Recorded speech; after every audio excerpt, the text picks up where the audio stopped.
Houston, this is Station. We are ready for the event. Okay, Station, this is Houston. Are you picking me up on 2? I am now. I had to adjust the volume on the ATU. I got you loud and clear. Okay, we have you loud and clear as well. And Women of the Hour, this is Mission Control Houston. Please call Station for a voice check. Station, this is producer Barry Finkel with Women of the Hour. How do you hear me? I've got you loud and clear, and we're ready for the event. Great. Oh, I'm so excited to talk to you. I just wanted to start by saying I'll be edited out of this interview. So if you could respond in full sentences, that would be ideal.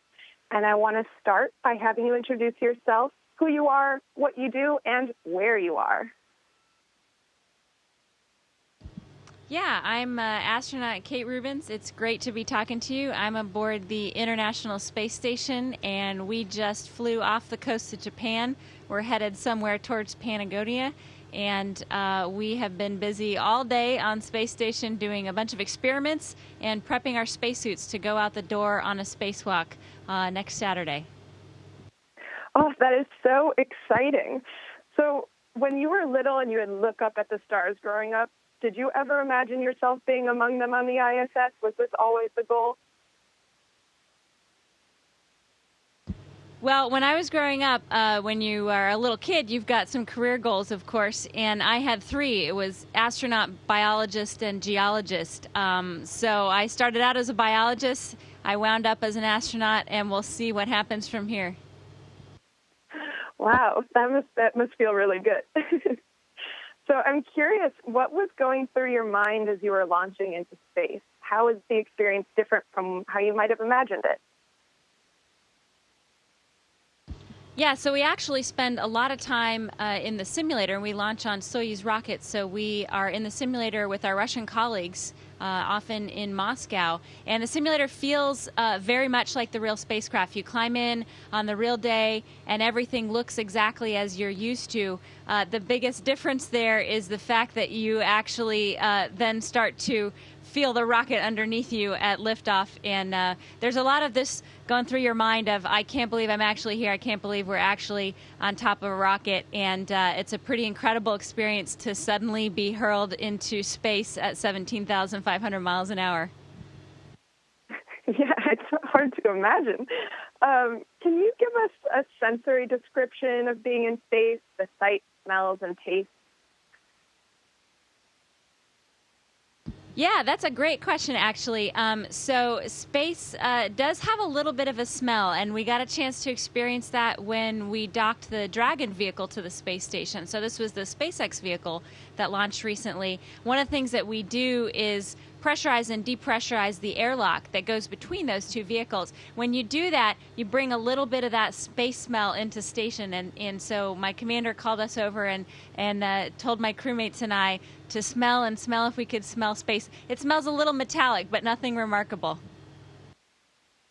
Not something you're going to make a candle out of anytime soon. So what are you most looking forward to on your upcoming spacewalk? So I think, the spacewalk is this pretty amazing thing, actually, when you see all of the effort that goes into it. There's ground teams that spend months and years even preparing for this. The end goal is to add some structure to the space station. So we're going to put essentially what's a front porch onto the space station, and that's going to be this kind of docking adapter for new commercial crew vehicles. So I think one of the things that we're really looking forward to is the fact that we actually get to bolt a piece of hardware onto space station. For me, mostly, it's really the fact that I get to see all of these years of ground training and all these folks that have helped me along the way. They get to execute an EVA. I get to be part of that.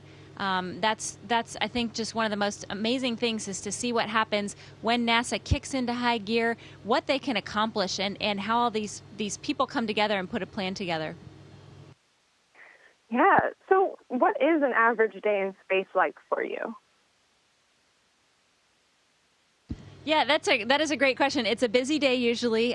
We are absolutely maximizing our time up here, and so we might get up in the morning and do some various science ops. So, for example, right now I'm working on a lot of cell culture for heart cells. These are cardiomyocytes that we're actually growing on orbit. So they're no kidding heart cells. You can see them in the microscope. They start beating. They beat together, and you can actually see that. And we're culturing them on board the space station to try to understand the effects of microgravity. So you might have a science experiment in the morning. This afternoon, we're going to be plumbers. We are replacing some components on the toilet. And a few hours before that, I was putting together the spacesuits and doing a bunch of hardware checkout to get us ready to go on our spacewalk. So it's choose your own adventure. I mean, pick any kind of activity. We're probably doing it that day. So when it comes to activities more for fun, I'm assuming that, things like board games are probably limited. So what is your favorite activity to do for fun in space? Yeah, so that is a great question, and we don't the kinds of activities that we have on board the space station. You have a lot of things that you would have available to you on Earth. We have a little book library. We have some things that we can do in our free time. A lot of times the crew hangs out and just chats with each other at dinner. But there's not a lot of desire to just do the normal things that you would on a Saturday afternoon on the Earth. Because this is such an amazing place, we really find ourselves drawn to the cupola, and that's the big area with windows where we can look down at the Earth. And you could spend 6 months of Saturdays up here and never really do a normal Earth activity because we're so fascinated with watching the Earth and watching the planet go by. So I think most of our downtime activities are usually concerned with the really unique nature of space and the fact that we're in orbit around the planet. How would you describe seeing an aurora from space? That it's amazing. An aurora from space is one of the most incredible things that you can imagine, and it's a little bit rare. So you end up, when you're looking out the window, you end up with these treasure hunts a little bit of times. Sometimes I wanted to see the pyramids. I saw those the other day from space. An aurora is something that you're looking out for because it only happens at certain times. We were lucky enough that we launched on the Soyuz and we were actually orbiting the planet in our very small Soyuz spacecraft for 2 days before we docked for the space station. And I looked out the window one of the first nights when we were in orbital darkness, and I saw this beautiful green aurora, and it just happened to be that way. We were looking for it for a while and only recently saw it up here on space station. And so it's gorgeous. It's amazing. I'm a scientist, and so I enjoy thinking about magnetic fields and what this exactly means for what's going on in terms of geomagnetic issues on our planet. But I think maybe not everybody has that same response. How has your relationship with Earth changed while being on the ISS?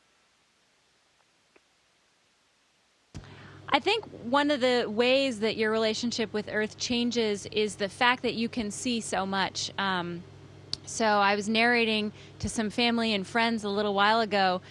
We had a really nice pass over the U.S., and I saw some areas in Vancouver, and I was really interested in looking at the mountains and looking at Vancouver and Seattle. And I noticed off in the distance some lakes, and I was thinking, gosh, I need to get better on my geography. I better go look that up. That's a really big lake. It was the Great Lakes, and so that is the scope. That's the way the scope completely changes. I mean, you can see out of one eye, you can see the West Coast. Out of your other eye, you can actually see the Great Lakes. And so that kind of perspective, where you're seeing whole continents, you're just seeing this beauty of the planet come before your eyes. I think it does something really deep in the human brainstem, and it definitely changes us a little bit. So can you tell us briefly how you wound up joining the ISS crew? Yeah, so I applied to NASA and was part of the 2009 astronaut class. We come in and we do a lot of basic training as astronaut candidates, and then when we get selected for a mission, we actually train for about 2.5 years for the specific mission that we're going to do. And so we do a lot of training at NASA, but we also train at the partner agency sites. So I was talking about the training in Moscow. We train in Japan, we train in Canada, and we train in Europe as well. And after you go through all of that, you have a pretty good understanding, I think, of what we're going to do on a daily basis on the space station. So we get all this training done, and a little bit of it we learn on the job up here. But there's not a whole lot that we're directing of the selection process or anything like that. That all comes from the ground, and we just help them out the best we can, getting this incredible amount of experiments, spacewalks, cargo transfer work, all of the things we're doing on space station. So you have a crew up there, but there aren't necessarily all that many people in space. Do you ever feel lonely? You know, we really don't. It's actually amazing. The space station is huge, and so you might not have eyes on every single crew member, but we kind of know where everybody is and what they're doing. We'll be working together a lot of the time. So, for example, today, two of my Russian colleagues were down in the European segment doing an ultrasound experiment. So we're working on the spacesuits, and we'd float by and watch them doing an ultrasound experiment. You really just get the sense that you're working together all the time. So it doesn't feel lonely. It can be a little busy up here. You've got people flying from module to module getting their stuff done. So it's a lot of enjoyment, and you really don't get that sense of loneliness. Do you feel a need to create a private space in that situation then? We really don't. We have our little cubicle where our sleeping bags are hung up, and so we all have a place to sleep. And the work up here is so fascinating and so engaging. I think a lot of the stuff that you might feel on the ground where I need to get away from it all, I just want my own spot, it doesn't translate up here. Any sense of isolation can immediately be cured by going and looking out the window and seeing everybody on the planet. There's actually, I would say, more feeling of connectedness than there is of isolation or need to sequester yourself from any of that. You are the 60th woman in space, which is pretty incredible. Did you talk to any other women astronauts and get any advice from them before you launched? Well, I talked to a whole bunch of astronauts before I launched. I think that's a really good practice in general. So there's actually not a major difference in terms of the kind of job that we're doing up here. It's essentially no impact. So I talked to women and men about all of their experiences, about the things that we've talked about launching, what people thought of the work, their tips and tricks for getting through the workday. And the advice from fellow astronauts and folks that have flown before is really invaluable. That's what allows us to get up here and hit the ground running and get so much accomplished in our first few days and weeks up on board Space Station. So do you ever feel isolated being the only woman on board, or is that not an issue for you as much? I frankly don't really think about the fact that I'm the only woman on board. I think it's just, we're a crew. We're up here. There's no difference in my job description. So it's not something that comes to mind. It's not something, I think that's maybe the same question as does somebody feel isolated being the only Army astronaut up here? Or does somebody feel isolated being the only Japanese astronaut up here? It's part of who we are. We bring our own personal characteristics to the table, but we're together up here as a crew, and there's really not a separation or isolation or a need to feel different. That's great. I'm wondering, how do you cope with being separated from family and friends? It's pretty much the farthest distance you could be from them. Well, so there actually are times where we pass directly over, for example, our hometown or where we live or where relatives are, and they'll oftentimes use an app on the ground that they can use to spot the space station.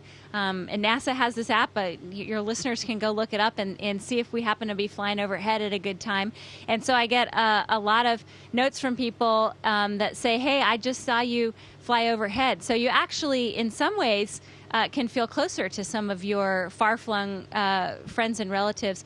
And we have a really fantastic way of staying connected with people up here. So we can have video chats with our family and friends.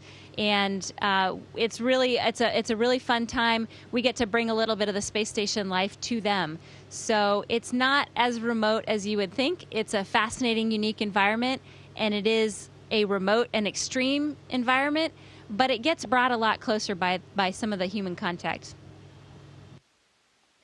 So what do you miss back on Earth? Are there little things you really miss, as small as a dish you really love or a scent? Yeah, that's a good question, and I'm not the only one to say this, but I do miss a lot of the sounds and smells and feeling of being outside. So we have a closed loop system here, which is actually a fantastic science experiment, if you will, and understanding of how we recycle air, water. We're at 90% recycling here. So we recycle all of our water, we recycle all of our air, but you end up living in a place with no weather. It's always the same temperature up here. We don't really feel a breeze on our face. We can see the planet, but you don't necessarily see something like trees or a field up close. And so that's something that we miss a little bit. And you, I think on the ground maybe would tend to complain about the weather. Up here, we'd be thrilled to be standing in the middle of a rainstorm. So I think that's the one thing, is that the actual sensation of being somewhere where you've got, you feel outside and you can feel nature. But at the same time, having this closed-loop environmental system is fascinating, and we're really learning a lot about how you can purify air and water and how you can minimize your use of resources and keep that constantly purified and recycling. We're learning a whole lot about that. It's engineering, science. It's a lot. It's one giant experiment, I think, on the space station. Fascinating. So, funny last question from us. Have you updated your address on social media and elsewhere to read space? I did send an email out of office message that said I'm currently off the planet and unable to get back to your email. Oh, that's amazing. Thank you so much. This has been excellent, and best of luck on your upcoming spacewalk. Thank you. It's really great to talk to you. I want to say hi to all your listeners, and thanks very much for joining us on the International Space Station today. Station, this is Houston ACR. That concludes the event. Thank you. Thank you, Women of the Hour. And station, we are now resuming operational audio communication.